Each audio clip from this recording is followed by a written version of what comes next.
လူ9500ကျော်တည်နေပါပြီလို့အန်တီကိုကျွန်တော်ပြောလိုက်တယ်ဒီလားအန်တီလို့အဲ့ဒါပြည်သူ9500ကျော်တည်နေပါတယ်လို့ဒါကြောင့်မို့လို့ပြည်သူတွေကအန်တီနဲ့ဟာလာဟိုပေါ့နော်စစ်ဆက်ဆွေးနွေးအန်တီကနေပြီးတော့သူတို့ဘက်ကနေစစ်ဆက်ဆွေးနွေးညှိနှိုင်းတဲ့ဟာကိုဟိုမျှော်လင့်နေပါတယ်အန်တီလို့ပြောလိုက်တဲ့အချိန်မှာဒေါ်စုကတော်တော် shock ဖြစ်သွားတာပြည်တွင်းမှာကျန်နေကြတာ80ရာခိုင်နှုန်းနဲ့ထက်မနေပုံများတဲ့ပမာဏတော့ NLD ပါတီကိုအများကြီးကျန်ခဲ့ပြီးတော့အဲ့လူတွေအကုန်လုံးကပြည်ပကိုထွက်ပြေးသွားတဲ့လက်တဆုပ်စာလူစုကဒီ Facebook page ကိုကိုင်ပြီးလုပ်ချင်တော့ရင်ခံနေတဲ့ဘောရောက်သွားတာကျမတို့ဟိုးတော့ကရှိခဲ့ဘူးလေ NLD LA ဆိုတာရှိခဲ့တယ်နော် NLD LA ကိုတောင်းဟလာ DLA တွေအားလုံးကဒီဟလာအများကြီးနိုင်ငံတော်တော်များများမှာဖွက်ထားတာတော့ထောင်ဆန်းစုကြီးအတိမမပြုတ်ခဲ့ဘူး PDF တွေကအများပြည်သူနေရာတွေကိုပုံပွဲတိုက်ခတ်ခြင်းလုံခြုံရေးတပ်ဖွဲ့ဝင်တွေကိုလက်နက်ကင်ဆွဲကင်တော်လှန်ခြင်းအပြည့်မဲ့ပြည်သူတွေကိုတက်တရင်ပေးတလန်လို့ဆွဆွတက်ဖြတ်ခြင်းပြုလုပ်ကြတယ်သိပါသလားလို့ဒေါအောင်ဆန်းစုကြည်ကိုရှင်းနေမိတယ်ဟုတ်ဆိုတော့ဒီစာအုပ်မကြည့်ပဲပြောမယ်ဒေါအောင်ဆန်းစုကြည်အဲ့စကားကြရင်သူဘာဖြစ်သွားမှချင်းလက်ရှိတိုင်းပြည်မှာဖြစ်နေတဲ့စုပုံကြွားမှုတွေလက်နက်ကင်တော်လှန်မှုတွေအဲ့ဒါတွေရဲ့အဓိကတရခံလို့ပြောကြတယ်ဝိုင်းဝန်းပြောဆိုကြတာရှိတယ်တချို့တွေအဲ့လိုကောက်ချက်ချဆွဲကြတာရှိတယ်အဲ့ဒါယူဒေါအောင်ဆန်းစုကြည်ပြန်ကြားမယ်ဆိုရင်ဒေါအောင်ဆန်းစုကြည်လက်ခံနိုင်ပါမယ်အမကိုယ်တိုင်လက်ခံနိုင်ဆိုတော့အဲ့ဒီလူစုကိုဒေါအောင်ဆန်းစုကြည်တေးသေးချာသူသာအပြင်ထွက်ခွင့်ရလာခဲ့မယ်အေးအေးပြောခွင့်ရမယ်ဆိုရင်သူလက်ခံလိမ့်မယ်လို့မှတ်တယ်သူတို့လောက်ရက်ဒီဒေါ်ဆန်းစုကြည်တို့ဦးဝင်းမြင့်တို့ဟာမထောက်ခံဘူးပြီးတော့သူတို့လောက်ရက်ဒီအများကြီးဘောင်ကျော်သွားပြီဆိုတာလောက်တဲ့လူတွေကိုယ်တိုင်အားလုံးသိပါတယ်သူတို့ကတကယ်သာတတိရှိရဆိုလို့ရှိရင်ပြည်တွင်းထဲမှာပဲနေပေါ့နော်ဘာလို့ဆိုတော့ဒေါ်ဆန်းစုကြည်ကပြန်ထွက်လာမှာပဲအဲ့ဆိုရင်ဦးအောင်ကြည်ညိုတို့ခုနဗန်းဝင်းခိုင်တန်းတို့ဒိုဝါလရှိလာတို့နေဖုန်းလာတို့နောက်ဦးဟန်တာမင်းတို့တောက်လျှောက်စင်ဆိုင်ပြောနေတဲ့ပုံစံအရဆိုရင်ဒေါ်ဆန်းစုကြည်ကသူတို့ရဲ့လုံရမှုလုံရတွေပေါ်မကန့်ကွက်လိမ့်မယ်မထင်ဘူးသူတို့ပြည်သူလူထုရဲ့ရုပ်ဆန္ဒကမှမထင်ပြောတာပြောချင်းအဖြစ်ဒေါ်ဆန်းစုကြည်ကိုတနည်းအားဖြင့်အကြမ်းဖက်သမားလို့တုံ့ပို့နေလို့ရမှာအဲ့ဆိုရင်သူတို့အဲ့လိုလုပ်ပုံရဆိုရင်သူတို့ကိုယ်တိုင်ပဲလေဒေါ်ဆန်းစုကြည်ရဲ့ညွှန်ကြားချက်ဆိုတော့ဒေါ်ဆန်းစုကြည်ပြောတဲ့ဘာကိုတော့သူတို့ကရှင်းပြောနေတာကလန်ကစားလုပ်ချင်တယ်ဒေါ်ဆန်းစုကြည်အောင်တော့သူတို့လုံးဝလူတွေကြားထဲမှာပြီးမသိချင်တော့ဘူးဒေါ်ဆန်းစုကြည်ကသူတို့ပုံခံခြင်းတဲ့သဘောမျိုးတော့တက်ရောက်တာလားအဲ့လိုတက်ရောက်တော့ပြောလို့ရတယ်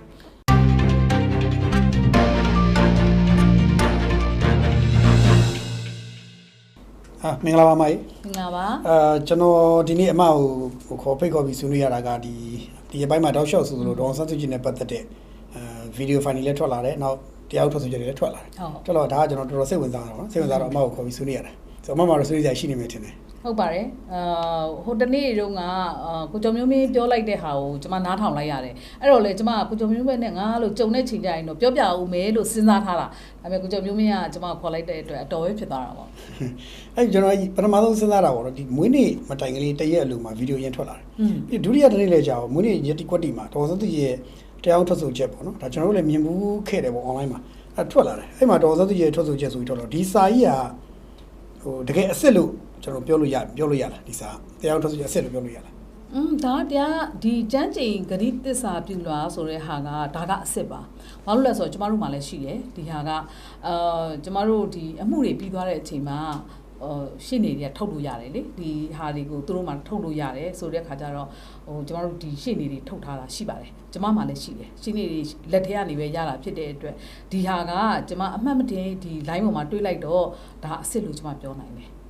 အဲ့ဆိုကျွန်မဒါပေမဲ့တချို့အဲ့ဒီ line ပေါ်မှာတွေ့တော့ကျွန်မစာရွက်တွေအားလုံးကိုနည်းနည်းတေချာအကုန်လုံးကိုလိုက်ပြီးတော့ဖတ်ကြည့်လိုက်တယ်ဖတ်ကြည့်လိုက်တဲ့အချိန်မှာဟုတ်တယ်ဂျားစာရွက်တွေရောအစ်စ်လားအတူလားပေါ့နော်ဟိုဒါတချို့ဟာတွေမြန်ပါနေလားဆိုတော့ဒါပေမဲ့ကျွန်မတွေ့တဲ့၄ရွက်စလုံးလား၄ရွက်လား၅ရွက်လားမသိဘူးနော်၅ရွက်အဲ့၅ရွက်စလုံးကတော့အားလုံးအစ်စ်ပဲဒါမှန်တယ်ကျွန်မမှရှိနေရနဲ့လေကျွန်မတိုက်ကြည့်လိုက်တယ်မှန်ပါတယ်ဟုတ်ပြီအဲ့ဒီဟာကထူးခြားစွာဖြစ်ပေါ့နော်သူထွက်ဆိုချက်က2021ခုနှစ်အောက်တိုဘာ26ရက်လို့သူကပြောထားတာတွေ့ရတယ်ဆိုတော့ညွှန်ထားတယ်ဆိုတော့ဒီနေ့အထိဆိုရင်ဒါ4နှစ်ကျော်ရှိပြီပေါ့နော်4နှစ်ကျော်ရှိသွားပြီဆိုတော့4နှစ်ကျော်ပြီဒီနေ့ချိန်ကြမှာလူတွေကြားထဲမှာ online ပေါ်မှာတက်လာတာတွေ့ရတယ်အရင်တော့ကြားထဲမှာမတွေ့ရအောင်ဆိုတော့ဒီစာတွေက online ပေါ်တက်လာတဲ့အထိထွက်ဖို့လိုအပ်တဲ့စာတွေဖြစ်တယ်လို့ပြောလို့ရလားဒီစာချက်လက်တွေကဘာဖြစ်လို့ဒီလိုမျိုးတင်လိုက်တာလဲတော့ကျွန်မသဘောမပေါက်ဘူးဒါပေမဲ့လည်းအမှန်တကယ်လူတွေသိရင်တော့လေပိုကောင်းတာပေါ့နော်ဟိုကျမတို့ဂျားထဲမှာတော့ပြောတာရှိတယ်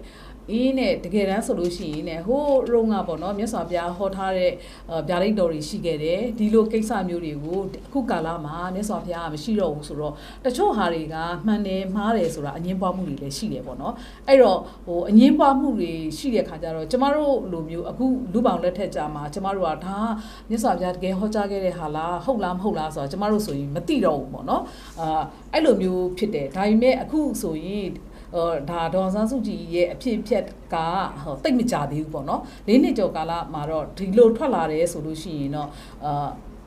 ကောင်းတယ်လို့တော့ကျွန်မကတော့ပြောချင်တယ်ဘာလို့လဲဆိုတော့ဒီလိုမျိုးအစစ်အမှန်ထွက်လာတယ်ဆိုတ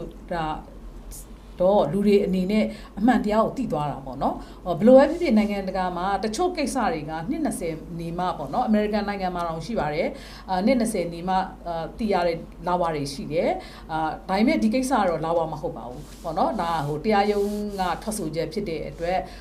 ဒါသိလို့ရပါတယ်ကျွန်မထင်တာကတော့လာဝါလည်းမဟုတ်ဘူးဒါပေမဲ့စောစောလေးသိသွားတဲ့ခါကျတော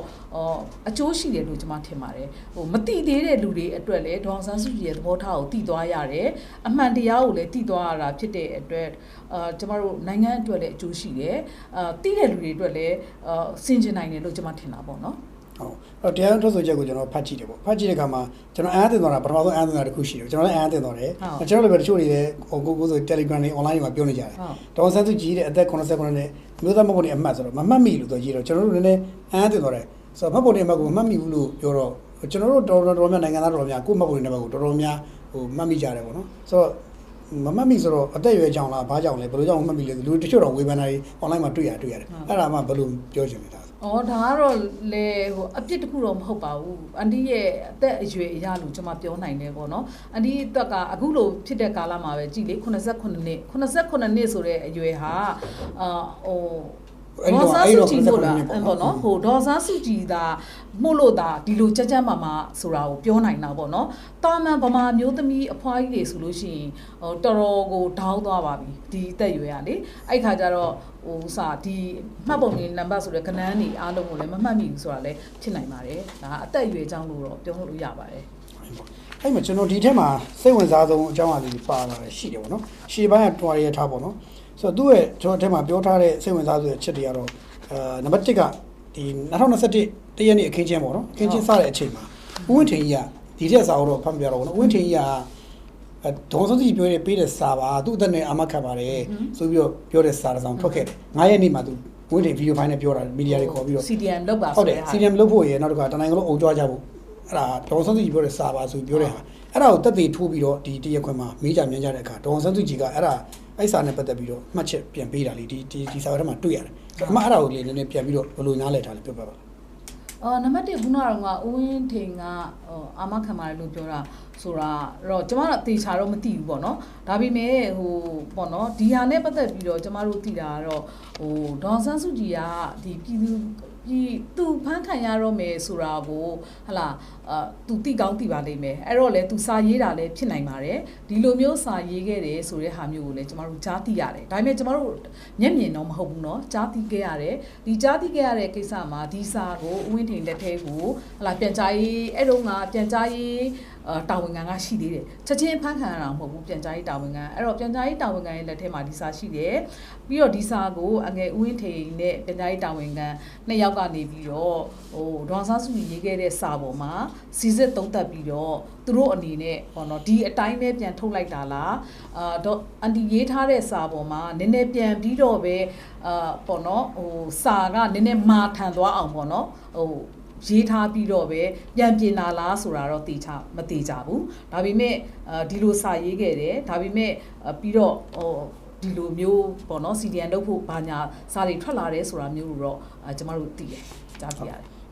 အဲ့မှာဒီစာမျက်နှာအခု3မှာဆိုရင်ပါတယ်တရက်2021ရက်မှာတဲ့လူမှုကွန်ရက်တွင်ပြည်သူ့ပန်ကြားချက်စာကိုအမျိုးသားဒီမိုကရေစီဖွဲ့ချုပ်မှတပါတီပြည်ဦးဝင်းထင်ကထုတ်ပြန်ခဲ့သည်ဆိုလျင်လို့ဆိုအမှတရက်ခံရဲ့ဆွဆွဲခံသူရှိနေကောက်ဝဲလျှောက်ထားတယ်လို့တယ်ဆိုတော့အဲ့ဒီမှာခုနပြောတဲ့ဦးဝင်းထင်ကစာပါရဆိုရင်ဒေါ်ဆန်းစုကြည်ကအဲ့ဒီသဘောထားတကယ်ရှိမလို့ထင်လားဒီစာကြောင့်ခဏဖယ်ပြီးဒေါ်ဆန်းစုကြည်စိတ်နေသဘောထားကပြောမယ်ဆိုရင်တိုင်းလုံးအုံကြွားဖို့လို့ CDM လုပ်ကြဖို့လို့သူလုပ်စောဖို့ဆိုတာကျမကတော့ဒါကြောင့်မလို့ဒီစာကိုကျမကငကိုတဲကိုပေါ့နော်တွေ့ရတဲ့အချိန်လုံးကဒေါ်အောင်ဆန်းစုကြည်ဒီလိုရေးလိုက်မယ်လို့ကျမကမမြင်ဘူးပေါ့နော်ကျမစိတ်ထဲမှာဒါအန်တီကိုရိုင်းရေးတဲ့စာမဖြစ်နိုင်ဘူးလို့ကျမကတော့မှတ်ချက်ချနိုင်တယ်ဒါကကျမရဲ့တကူရေးမှတ်ချက်ပါအဲ့လိုချနိုင်တယ်ဘာလို့လဲဆိုတော့ဒီလိုမျိုးကြီးတော့တနိုင်ငံလုံးအုံကြွားကြပါတနိုင်ငံလုံးဟာလာ CDM လုပ်ကြပါဆိုတဲ့ဟာမျိုးကိုတော့မပြောတော့ဘူးဒါပေမဲ့ပေါ့နော်ဒီလိုမျိုး ဟိုနည်းနည်းပေါ့နော်ဟိုအခုလိုမျိုးအာဏာထိမ့်လိုက်တဲ့ကိစ္စပေါ်မှာတော့ပြည်သူတွေအနေနဲ့ဟလာကိုယ့်ရဲ့ဆန္ဒကို